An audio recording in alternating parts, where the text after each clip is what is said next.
Il est 18h30, bonsoir à toutes et à tous. Donc, pour la date du 26 avril 2018, l'ordre du jour, adoption du procès verbal du 5 avril 2018, finances, subventions aux associations, subventions aux écoles, maison de la jeunesse et de la ruralité, demande de subvention, dotation de soutien investissement local, contrat de partenariat et la CAF. Allocation de vétérans pompiers, retrait de la délibération du 1er février. En divers, pour le syndicat départemental d'électricité et les candélabres, l'aide au rond-point avenue Lanec qui s'applique du Porche de Briseux. Nomination d'un délégué à la protection des données en information vitesse Auturion. Je donne la parole à M. Morvan pour la paix. Bonsoir à tout le monde. Philippe Dessol, Jean-Michel Morvan, présent. Jacques Le Hervé, Xavier Compin, présent. Michel Gourdin, présent. Marie-Thérèse Albrecht est absente, elle donne de procuration à Odile Jecker. Monique Bondou, présent. Jean-Pierre Cartier est absent, il donne procuration à Michel Gourdin. Dany Leput, Joël Lezé est également absent, donne procuration à Philippe Delsol. Christiane Montagne, présent. Marie-Odile Jecker. Joël Quilin, on vient de me dire, elle va arriver un petit peu en retard. Allez, merci. Voilà, elle arrive juste à l'heure. Oui. Françoise Leclerc. Présent. Jean-Luc Dornemin. Présent. Yannick Cabrat est malade et il me donne procuration. Véronique Constantin. Présent. Didier Léard est également malade, il donne procuration à Jean-Luc Dornemin. Christine Ancaster. Présent. Régis Quellec est absent et donne procuration à Xavier Compin. Stéphanie Leroux. Présent. Cédric Lequadou. Présent.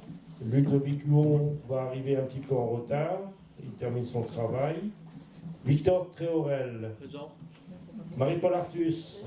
Bénédicte Jobé-Duval. Présent. Éric Duval donne procuration à Bénédicte Jobé-Duval.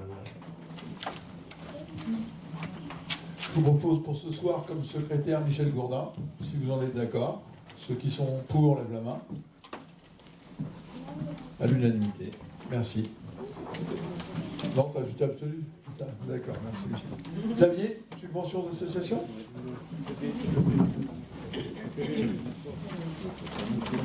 Ah oui, d'accord. Adoption du procès verbal. Est-ce qu'il y a des remarques sur le procès verbal du 5 avril ?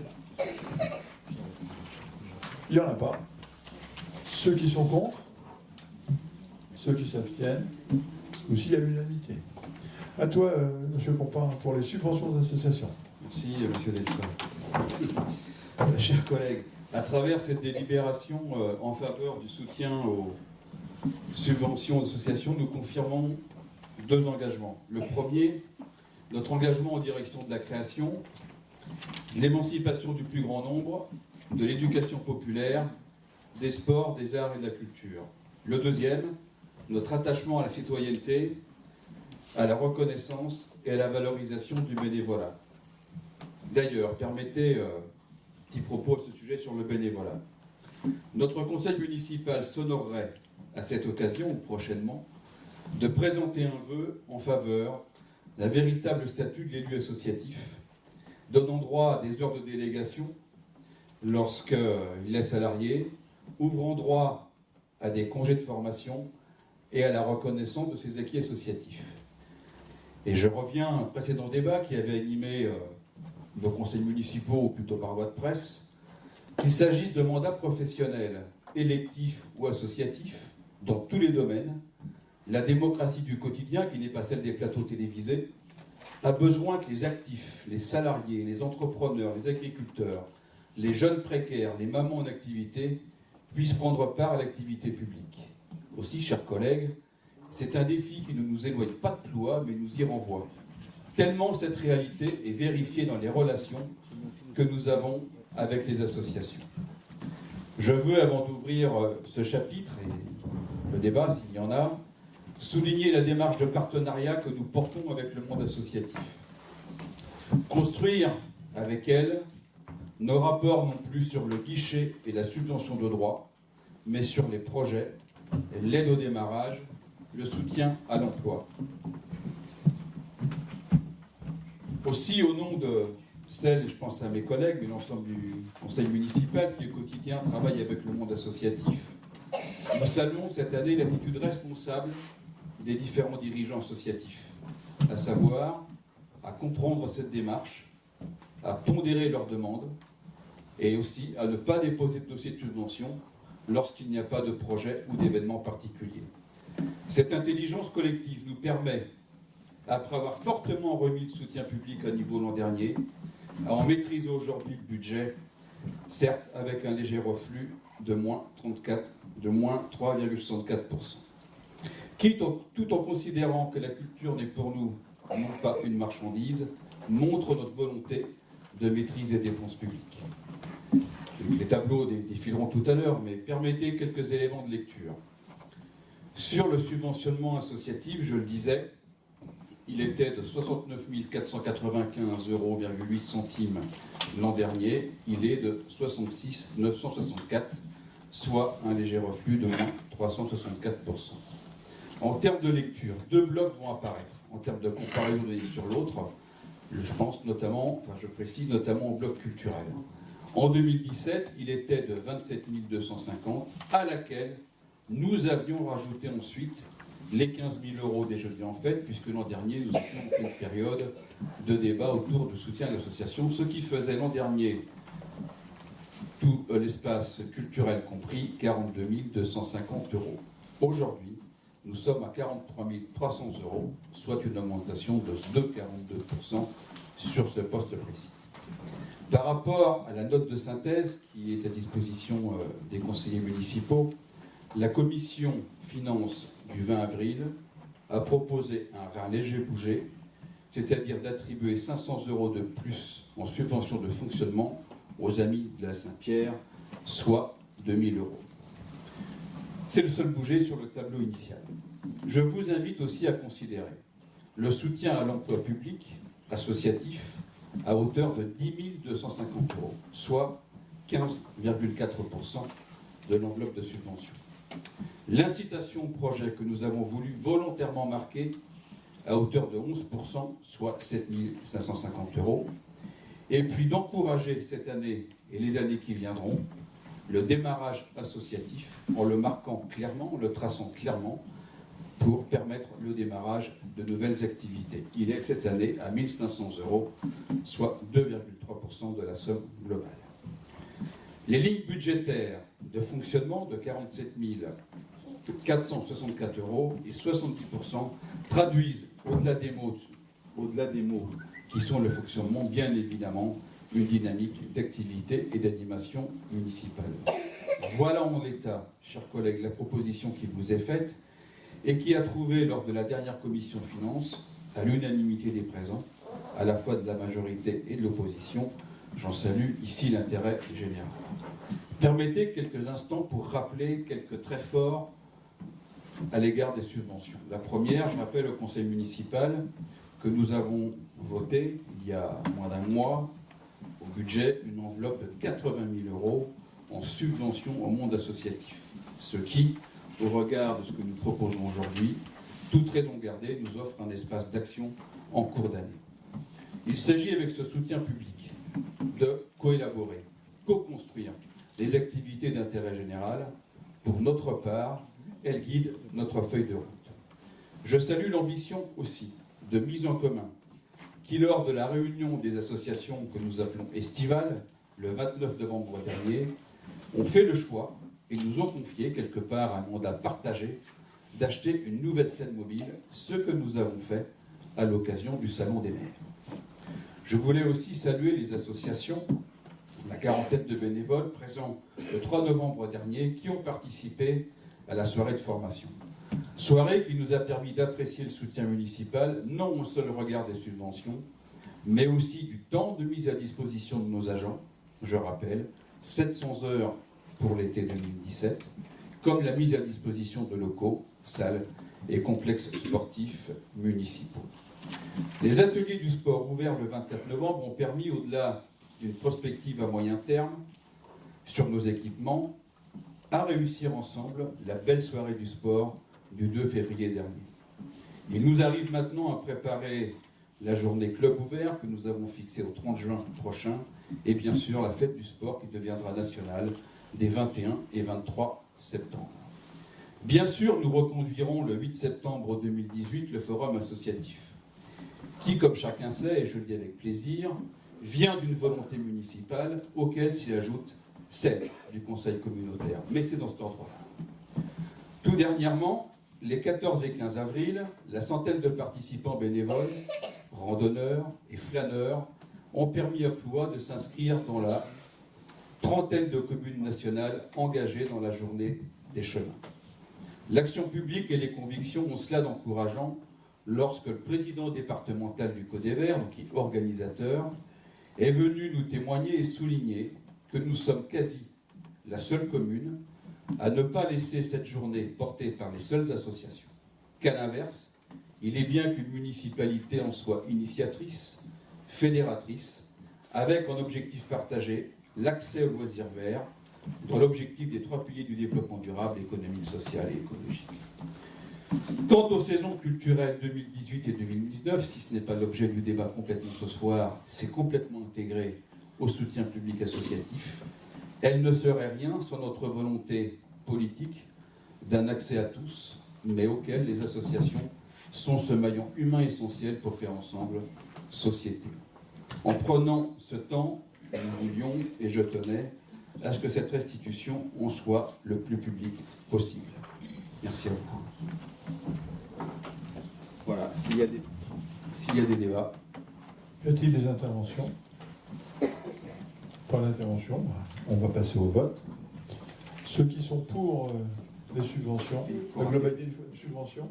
Il faut rappeler un petit ordre pratique. Donc je vous fais grâce des articles. Simplement qu'effectivement, je rappelle aux conseillers municipaux intéressés car membres de l'exécutif d'une association doivent le signaler et ne pas prendre part au vote ni au débat concernant une subvention. Dit autrement, traduction du droit en conseil municipal à Ploie, on ne demande pas de quitter la salle, simplement pour un vote global, vous soulignez que vous ne prenez pas part au débat concernant votre association et ni part au vote. Mais vous voterez évidemment sur le vote global. Oui, Odile. Amicale laïque. Moi C'est l'administration de l'amicale laïque. Moi aussi. La randonnée. Elle. Les amis Les amis de Saint-Pierre pour Les amis Marie-Paul. de Saint-Pierre.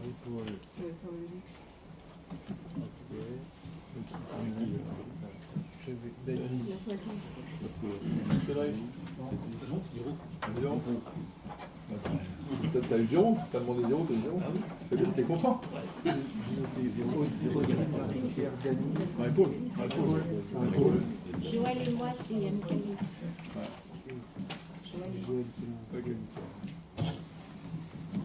C'est tout. Tu vas noter? Oui, non, j'ai pas noté.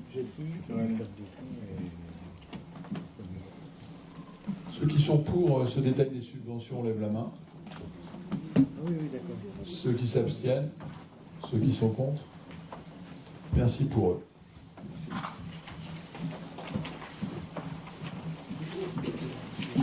Alors, pour les écoles. Participation des communes ayant des enfants scolarisés à Ploie, 2017-2018. Vu l'article L212-8 du Code de l'éducation, considérant que les communes de Bringolo, Lanlou, Le Fawet, Lanbert, Pluvial, Tréguidel, Trébévin, Trévenoc n'ont pas d'école publique, considérant que l'école publique reçoit des élèves domiciliés dans ces communes, on note l'arrivée de Lyon. Il est proposé au conseil municipal de fixer les participations financières de ces communes aux frais de fonctionnement de l'école publique, 970,01 € par enfant pour l'école maternelle et 519 par enfant pour l'école élémentaire. Il est demandé à l'Assemblée délibérante de voter les montants de ces participations. Y a-t-il des questions? Ceux qui sont contre? Ceux qui s'abstiennent? Je vous remercie.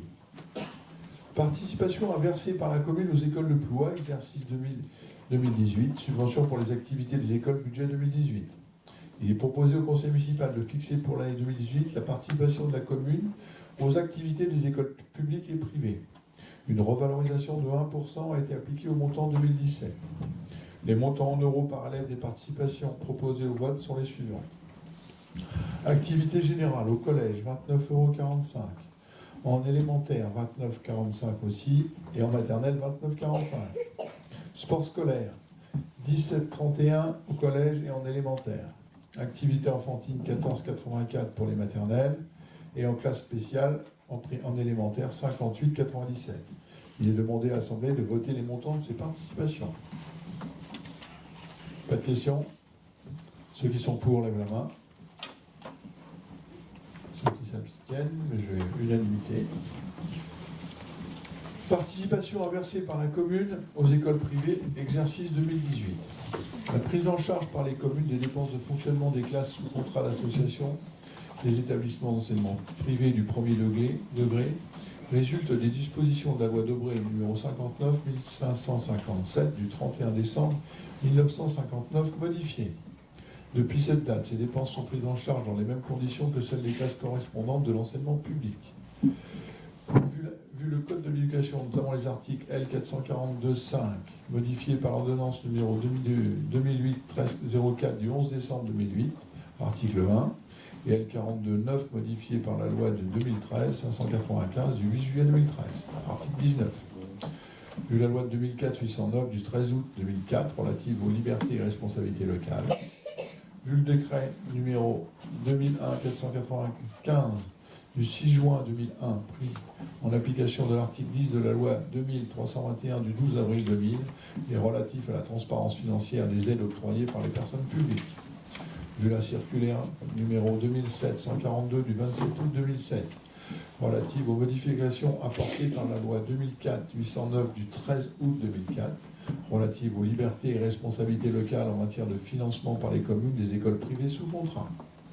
Vu la circulaire 2012-025 du 15-2-2012 du ministère de l'Éducation nationale, il est proposé au conseil municipal de fixer comme suit les participations pour les écoles privées. Pour les classes élémentaires, à 519 € par enfant. En ce qui concerne les classes maternelles, il est proposé d'attribuer un forfait de 12 500 €. Y a-t-il des questions? Oui. Donc, Avec le micro. comment? Alors, nous avons constaté que donc, vous avez rétabli l'égalité du forfait entre pour les élémentaires entre le public et le privé, ce que nous avions bien précisé l'année dernière, qui n'était pas très légal. Par contre, pour les maternelles, vous nous parlez d'un forfait de 12 500 €. Or, si nous divisons ce forfait par le nombre d'élèves, qui est quand même de 42 élèves, on obtient une somme en fait de 298 € pour un élève dans le privé, alors que dans le public, elle est de 970 €. Soit une différence, si vous multipliez cette différence de 670 € par 42, on obtient une différence de 28 000 €. Alors que l'année dernière, cette différence entre le privé et le public était de 22 000 €. Donc finalement, c'est plutôt une baisse d'une subvention privée. Pourquoi baisser encore cette subvention alors que nous avons une école Saint-Yves hyper dynamique, en plein essor, qui va augmenter ses effectifs de près de 35%, et cette école qui quand même, c'est d'autant de retomber quand même dans les commerces, dans les associations et même au niveau des recettes fiscales. Donc votre réponse, désolée mais sectaire, contraire à l'intérêt de notre commune et à son dynamisme, ne nous convient pas. C'est pourquoi nous nous abstiendrons. Il y a un élément de réponse quand même. Vous avez simplement dit dans vos propos, a priori, qu'on baissait les subventions aux écoles privées. À l'exercice 2017, les subventions étaient exactement de 40 394,31 pour 2017, et pour 2018, elles seront de 49 256 €, à savoir 9 000 € d'augmentation. Oui, vous augmentez, forcément, vous avez rétabli le forfait dans les élémentaires, ça c'est normal. Mais bon, c'est normal, c'est obligé, c'est légal, c'est la légalité, c'est la loi, vous êtes obligé de donner la même chose. Par contre, pour les maternelles, vous avez donc baissé la subvention. Je comprends intervenir. Bien sûr, oui, voilà. Je me permets de vous retourner exactement le même compliment. La loi n'impose rien du tout pour les maternelles, et donc on contribue aux maternelles pour essayer de tenir compte un petit peu de cet avis. Je suis veux dire, on peut mettre 0 au C'est maternel. vrai que vous pouvez mettre 0, mais pourquoi la baisser, la subvention, par rapport à ce qu'on avait donné l'année dernière? On a joué uniquement sur le chiffre global. Oui, mais enfin, Voilà. on augmente les élèves, il y a plus de... Mais le reste, c'est légal, c'est obligé, c'est la loi. Donc pourquoi, finalement, vous n'augmentez pas, si vous voulez? Est-ce que d'autres personnes veulent prendre la parole? Je vois pas le seul. Bon, vas-y, prends le micro.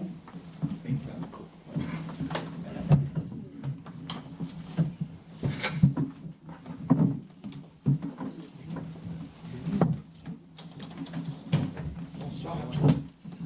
Alors, c'est peut-être anecdotique hein, ce que je vais répondre. Chaque fois qu'il est question de ces subventions à l'école privée, invariablement, on part dans une bataille de chiffres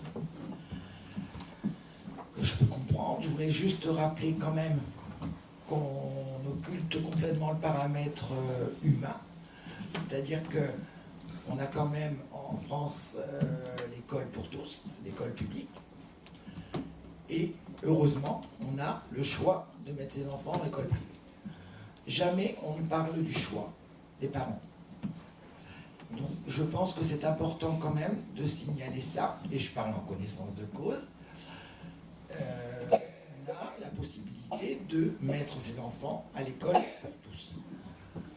Voilà. Je veux juste rappeler ça parce qu'on n'en parle jamais et qu'on parle que de chiffres. Ah, on sait que le choix, heureusement, Oui, mais on a le choix. Oui, mais on n'en parle Alors, jamais. Ah, écoute, je pense que tout le monde est au courant qu'on a le choix, on n'oblige personne à aller l'un ou l'autre, là ou là. Hein. Oui, mais on n'en parle jamais, donc on ne Donc tient on va en jamais parler, compte. on en parle, on Voilà. a le choix, mais On ne tient pas compte de ça dans les on a débats. quand même besoin de cette école privée. Hein. Est-ce que j'ai dit le Ouais, contraire? ouais. Non, pas du tout. Et pour confirmer ce que tu dis là-dessus, mais je peux pas te laisser dire sur les chiffres quand même. Franchement, on augmente la subvention de 23% cette année. Mais vous n'augmentez Donc- pas, puisque ce que vous faites, Non, c'est pas la peine. la légalité que vous avez rétablie, simplement. Vous avez L'année rétabli dernière, la l'égalité. délibération était légale aussi. Ben non, parce qu'il n'y avait pas autant dans les deux. Si. Autant. Mais non. On avait enlevé, Vous on avez- avait enlevé les 300 € que payent les parents. Ben oui, mais ça, c'était pas logique, ça. Mais non, d'après La preuve, c'est que c'est passé. La preuve, c'est que là, c'est obligé, c'est légal de donner la même chose aux deux. Vous n'avez pas à considérer ce que donnent les parents. Vous êtes mis en demeure par la loi, par la légalité. L'année dernière, la délibération était légale. Ça ne vous plaisait pas, mais était légale.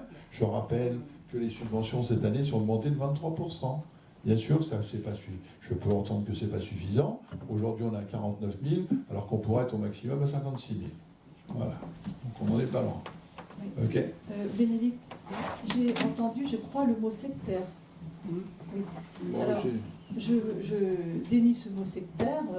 Je voudrais rappeler quand même qu'au niveau de ce qui est fait pour les écoles, il y a égalité totale dans la commune de toutes les propositions pour l'école publique et l'école privée, aussi bien au niveau de la bibliothèque où tous les enfants d'école privée sont invités et participent, au niveau des choix culturels qui leur sont proposés. Là, actuellement, donc, on a eu Nicolas Rieux, on a toutes les manifestations qui sont proposées à l'une, sont proposées à l'autre, et parfois plus à l'école Saint-Yves d'ailleurs. Oui, mais ça n'a rien à voir avec le financement. Je crois que le mot sectaire, il De faudrait toute façon, on va arrêter le débat, on ne sera pas d'accord. Il faudrait le retirer. Pour avoir rencontré 3 fois Madame Le Duroland, elle se disait très satisfaite de cette augmentation de 23%. Oui, mais ça Bon. dépend comment on présente la subvention. Bon, on a du mal à la présenter, puisque de toute façon, voilà. Hein. Tu voulais dire autre chose, Xavier? Victor, oui. Peu. Victor Oui. voudrait dire Ah, quelque Victor, pardon, excuse-moi, Victor. Non, non. T'avais pas levé la main. Vas-y. Oui, enfin moi, donc, si vous voulez, comment je veux dire, le public en maternelle perçoit 970 € par enfant, hein, alors que dans le privé, hein, vous accordez 300 € hein, par enfant. Ben, moi, je suis pour l'équité, et si vous voulez, moi, les 42 familles qui mènent leurs enfants au privé, ce sont des familles ploatines, hein, lesquelles quand même payent leur taxe d'habitation, leur taxe foncière sur Plouat, toutes les taxes comme monsieur et madame tout le monde. Donc je trouve que il n'y a pas tellement d'équité, quoi. Voilà. Donc vous souhaitez qu'on baisse la subvention de 23%, finalement. Pardon? Vous souhaitez qu'on baisse la subvention de 23%. Non. Mais On peut revenir à l'année dernière. Pourquoi tu dis ça? Pourquoi vous dites ça? Vas-y, Gabriel. Oui, T'en as deux. Oui, mais d'ailleurs, c'est plutôt bien qu'on ait ce débat en conseil municipal plutôt que par petit papier de presse interposé. Ça permettra de voir les choses plus clairement, y compris par rapport à la population. Je dis ça pour des choses qui arriveront sûrement dans quelques heures ou quelques jours. Sur la question, je crois que les collègues qui sont exprimés autour de la table, et comprenez bien que nous sommes respectueux des choix de chacun. Donc le côté sectaire, ça, on ne l'entend pas. Donc on est respectueux des choix de chacun. Je crois que tout à l'heure, Véronique Constantin disait, vous avez l'art d'inverser les choses. L'école pour tous, elle existe. Elle est assumée, l'école pour tous. C'est l'école républicaine. Celle-là, on a des obligations à son égard, on le fait en tant que collectivité territoriale. Et puis après, il y a des choix individuels qu'on pourrait, au regard de la loi, être encore moins participatifs. Si vous avez bien compris le geste qu'on fait ce soir. Donc voilà, ne retournez pas les choses. Ne retournez pas les choses. Les collectivités locales, l'État met des moyens pour une école. Elle les met évidemment pour son école pour tous, qui est l'école de la République. Après que des parents fassent des choix ou de confession, ou des choix privés, parce qu'il n'y a pas que les écoles en privé, il n'y a pas que les écoles confessionnelles. Il y a d'autres écoles qui peuvent être liées à des métiers ou d'activités professionnelles. Bien, qui des fois, en fonction du niveau d'études des enfants, est un passage obligé. Là, nous en sommes à la fois au primaire, à la maternelle et au primaire. Je crois qu'effectivement que le choix que nous faisons, il est fort, il est plus important que l'an dernier. Mais de grâce, ne retournez pas les choses. N'allez pas dire les enfants ne peuvent pas aller dans l'école de leur choix, ou les enfants n'ont pas accès à l'école. Si. Ils ont droit, les enfants. J'anticipe effectivement ce qui n'est pas une communication à venir. Ben non, c'est exactement ce qu'on a dit ce soir qui sera mis dans la presse. Je ne vois pas pourquoi vous allez. Vous verrez bien. Alors on passe au vote. Ceux qui sont contre, lèvent la main. Une. Ceux qui s'abstiennent. Une ou deux? Deux. D'accord. Ceux qui sont pour? Ok.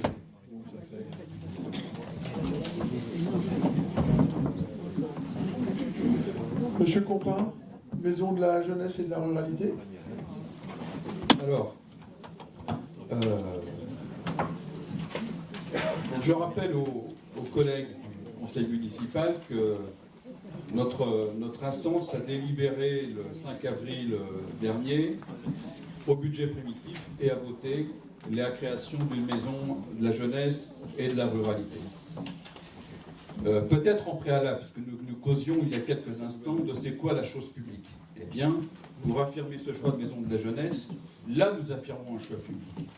Nous affirmons ce choix, et je ne redirai pas tous les propos de dernière intervention, mais nous affirmons ce choix qu'il y a besoin d'intervention publique pour corriger les inégalités territoriales, sociales, économiques, afin de garantir à chacun et chacune l'accès à l'information, aux loisirs et à la culture, demain, avec des services développés, l'accès au premier logement, emploi, etc. C'est précisément l'objet de la création de la maison de la jeunesse associative et de la ruralité.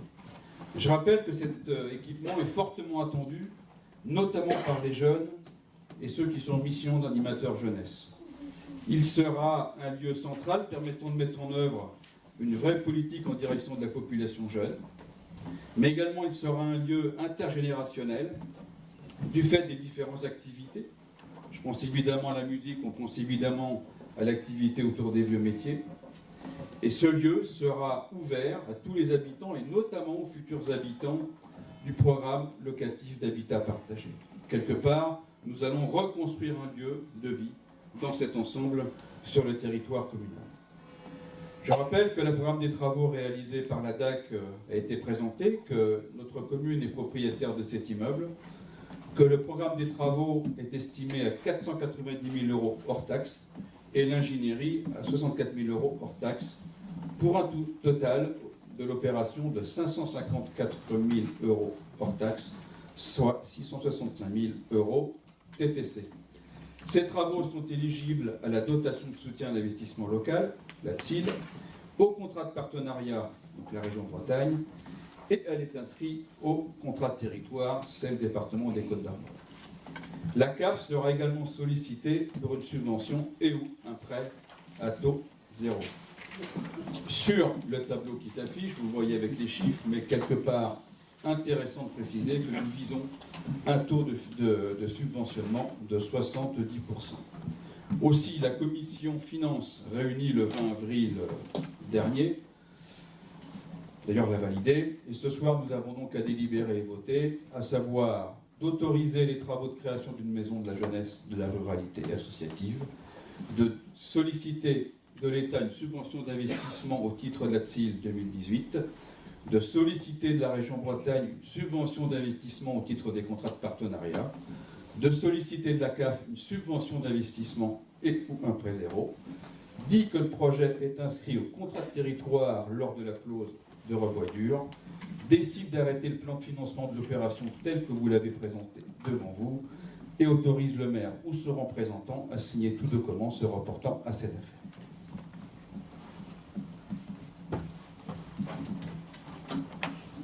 Y a-t-il des questions? Juste une petite observation, on l'a déjà dit, nous sommes très perplexes en fait concernant le montant exorbitant donc, qui atteint maintenant 665 000 TTC, 65 000 euros TTC. Vous avez quand même pour ça embauché et titularisé un agent pour travailler sur ce projet pendant 1 an. On n'a pas eu vraiment, nous, d'études, de résultats de cette enquête, d'études exactes. On ne sait pas combien de personnes risquent d'être intéressées. Et quelle tranche d'âge, quelles activités, bon, vous venez d'en dire un petit peu, mais bon, on ne sait pas exactement. On n'a pas eu vraiment de résultat d'une enquête, quoi. Enfin, et d'autre part, l'insertion de la salle commune, de l'habitat partagé, nous, on est vraiment très, très sceptiques. Hein. On se demande bien si les personnes âgées iront voir les jeunes de l'autre côté.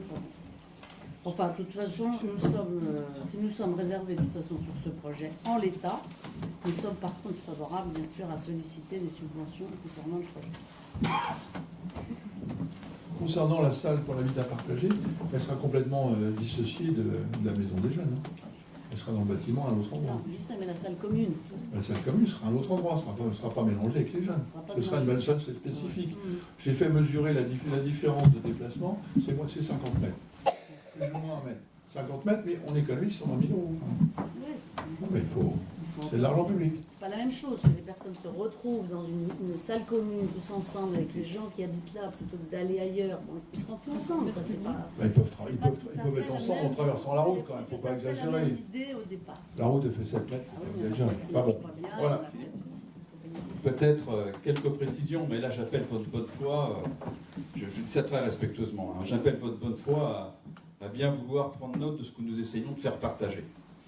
Je redis les propos liminaires du dernier conseil municipal. La méthode de travail, elle a été de rencontrer un certain nombre de fois les différents utilisateurs futurs, que sont, en l'occurrence le Bagad, les musiciens. On a ici dans cette assemblée présente au conseil municipal, par exemple l'association des vieux métiers. On a évidemment travaillé avec les gens qui font aujourd'hui les ludothèques. Bref, les différents acteurs très largement. Je rappelle les espaces, puisqu'avec les espaces, vous avez le public à qui il va s'adresser.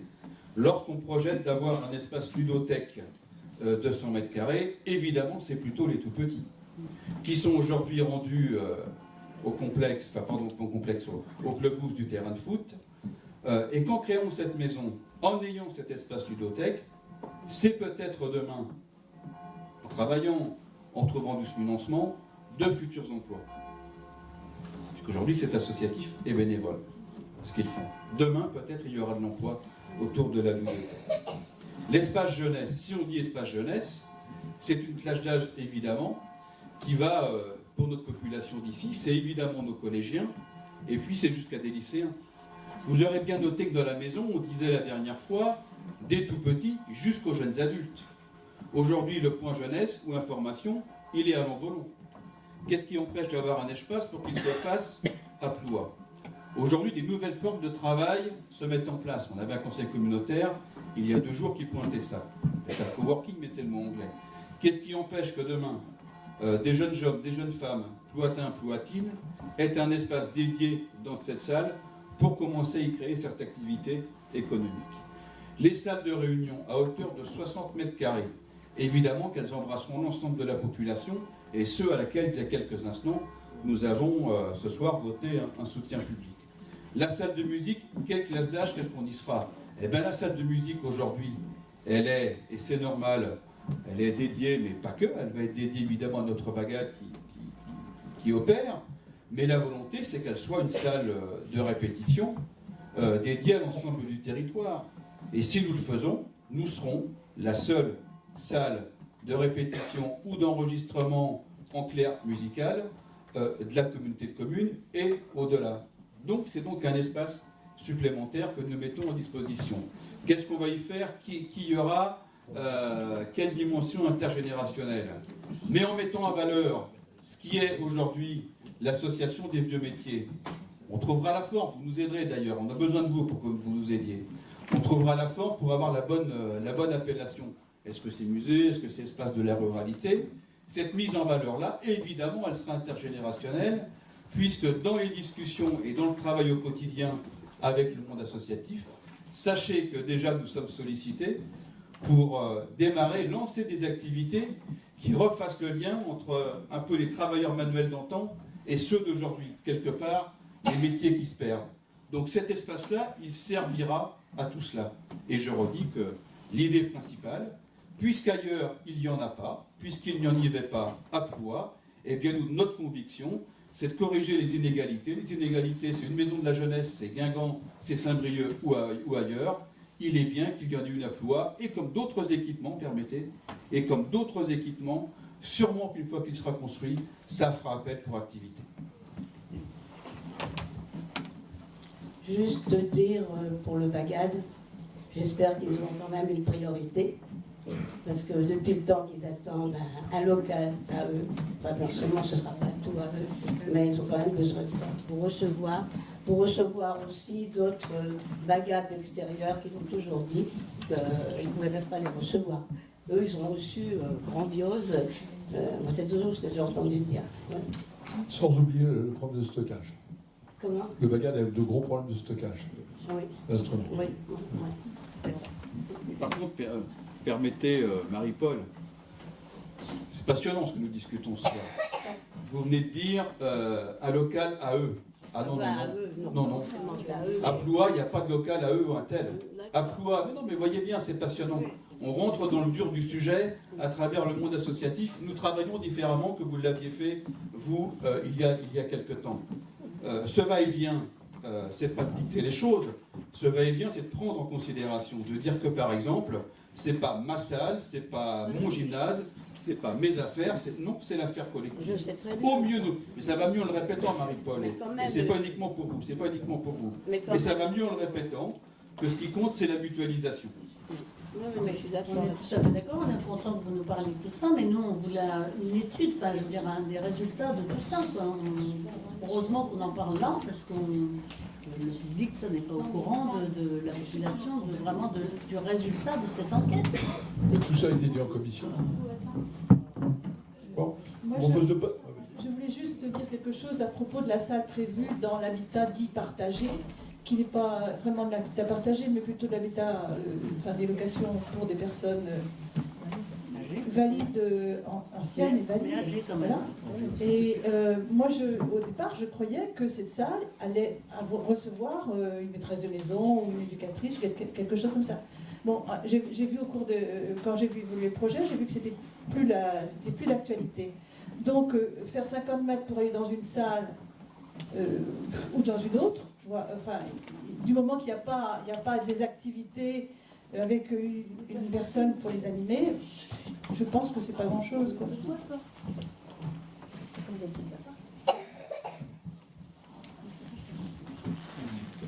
Ok. Allez, on passe au vote alors. Ceux qui sont pour, lèvent la main. Ceux qui sont contre, ceux qui s'abstiennent, je vous remercie. Allocation de vétérans sapeurs-pompiers volontaires. Par délibération numéro 5-2018 en date du 1er février 2018, Le conseil municipal a décidé de verser aux sapeurs-pompiers vétérans une allocation de vétérance identique à celle versée par le SDIS.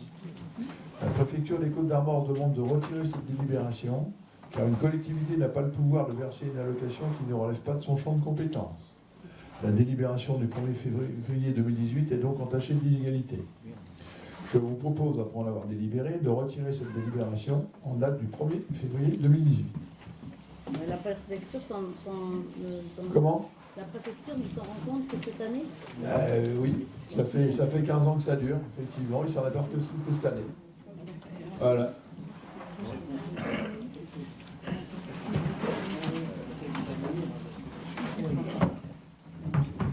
Voilà. Donc on n'a pas le choix. Hein. Donc on a prévenu tous les sapeurs-pompiers vétérans. On leur a envoyé donc un courrier et en mettant en annexe le courrier de la sous-préfecture de Guingamp. Voilà. Ceux qui sont pour. Merci. Pas pour eux, mais voilà. Monsieur Dornemin, Jean-Luc. Vas-y.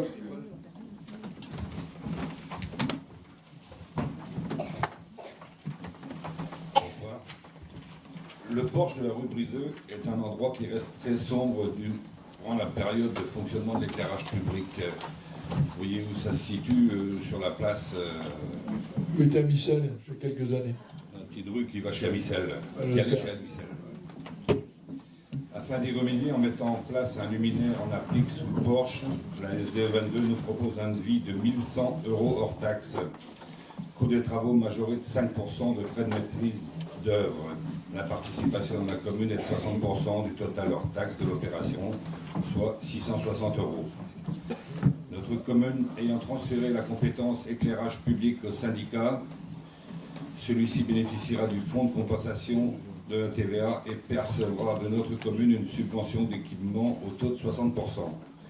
Conformément au règlement financier calculé sur le montant de la facture entreprise affectée du coefficient moyen du marché augmenté de frais de maîtrise d'œuvre au taux de 5%, la participation des collectivités sont calculées au coefficient moyen du marché des travaux auquel se rapporte le dossier. L'appel de fonds se fait en une ou plusieurs fois selon que le syndicat aurait réglé l'entreprise suivant les mêmes modalités et au prorata du paiement de celle-ci. Il y a des questions? Y a-t-il des questions? Donc ceux qui sont pour lèvent la main. Ceux qui s'abstiennent. Merci. Je continue. Je continue, oui, toujours. Dispositif Vous éclairer. des candélabres de l'avenue Laennec depuis le rond-point jusqu'à l'église et ceux de la place Foch sont obsolètes et doivent être remplacés par des systèmes à LED identiques à ceux en place autour du rond-point.